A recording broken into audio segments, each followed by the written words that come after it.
This is about the disorganized attachment style. And often when people have this type of attachment style, it's because they've experienced possibly a lot of significant trauma. So whether that is physical neglect, physical trauma, neglect, emotional abuse. So often those people have really chaotic childhoods, and their needs basically will not have been met the majority of the time. They wouldn't have experienced the right kind of emotional support. They wouldn't have been in the right kind of environment for them to be able to have that feeling of safety. And so that's a really core component that will be missing, which then makes it really hard for them to be able to not only feel safe in their bodies, but also to feel safe in their relationships, because they've had such inconsistent caregiving that it makes it hard to trust in relationships because they've been in such toxic environments. And, you know, as I'm sure you know, it's really difficult to be able to thrive when you've got that kind of environment. And so these are some of the signs or some of the things that you might experience as a result of having a disorganized attachment style. And often when your attachment style is disorganized, it also means that you'll have traits of the anxious attachment style and the avoidant attachment style, and it will feel quite chaotic. So on the one hand, you might show traits of anxiety and feeling as though, you know, you want to bring people close and you need that reassurance and you need to really feel seen and to you know, have people pay attention to you. But it could be as soon as you get that attention, you're like, no, no, no, that's too much. It feels too overwhelming, and you'll push them away immediately. And that's because it's really hard for you to be able to regulate your nervous system and identify what you need from your relationships, because you've never been in an environment where it's been safe enough for you to do that.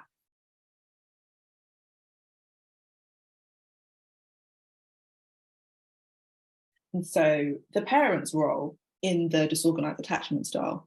So that usually means that they also have had unresolved trauma. So it might mean that they've also had an abusive childhood or abusive experiences, abusive relationships, which means they lack the emotional maturity and capacity to be able to look after a child and give their child what they need, because they haven't even been able to do that for themselves. And often they're also emotionally volatile. So they are unable to regulate their own emotions, which obviously, again, if they can't do that for themselves, they're not going to be able to do that for their infant. And they don't offer comfort, safety, again, which is very key. So they're not providing a safe environment or,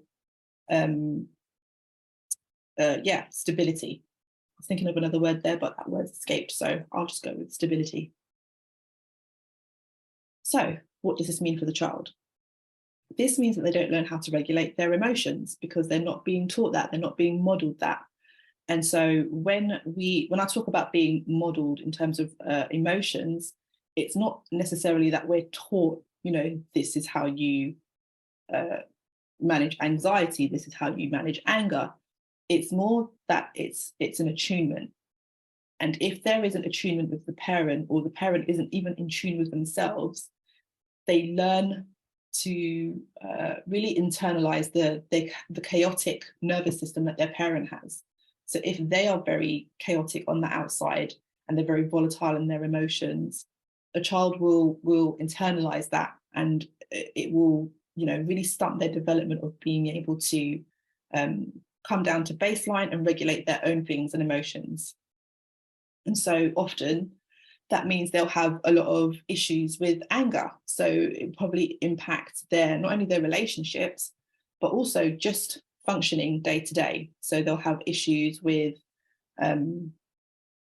schooling and just being in that kind of environment.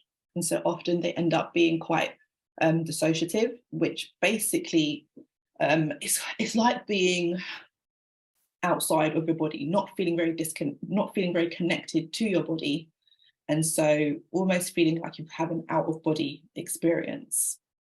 And they also experience really, really intense fear and shame, which is why they often end up in very toxic and abusive relationships, because it's following a pattern.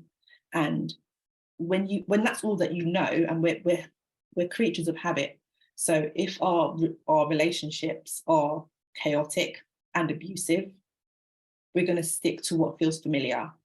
So their relationships also tend to be quite chaotic and abusive.